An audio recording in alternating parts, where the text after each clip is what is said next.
Elektrik yok, su yok, ya tuvalet yok, ne bileyim diyorsun gideyim bir sakız alayım, çikolata alayım, bir şey alayım, bakkal yok.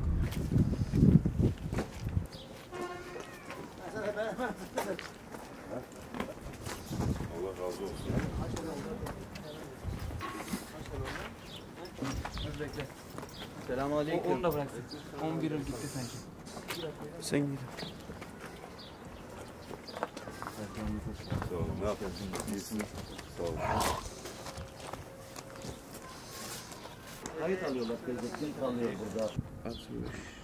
32. Abi yetkili arkadaşlar burada kayıt alıyor. Araba mı çekiyor? Aleyküm selam.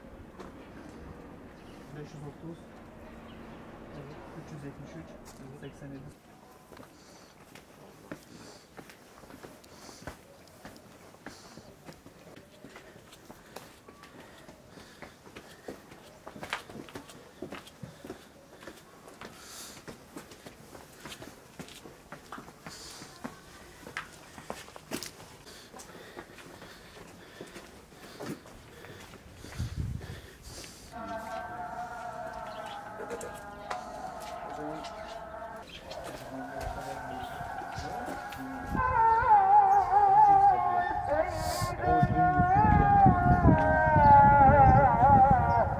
İsmim Metin Menteş, 23 yaşındayım.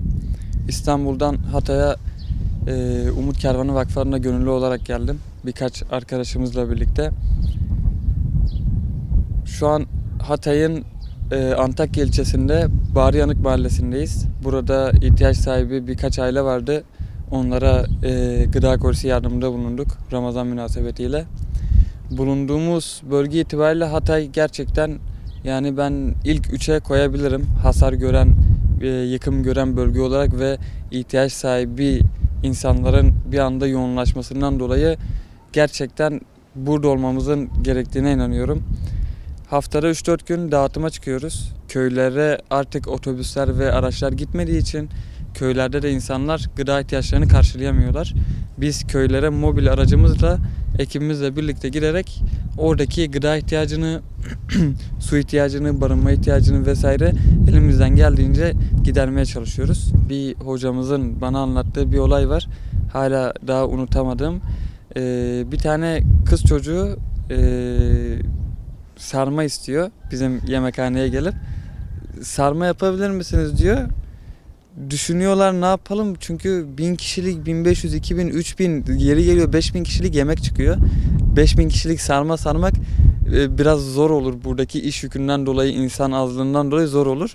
Nasıl yapalım, nasıl edelim diye düşündüm diyor. Tarsus'a gittiği zaman yanında hanımına söylüyor hocamız. Bir kap sarma ayarlıyor.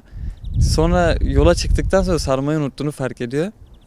Bu olay İskenderun bölgesinde ve gittiği zaman o kızı da bir daha bulamıyor. O çok içimde kalmıştı. Keşke kazan sarma verebilseydik o kız çocuğuna. O sarmayı yiyebilseydi. Bu içimde ukde kalmıştı.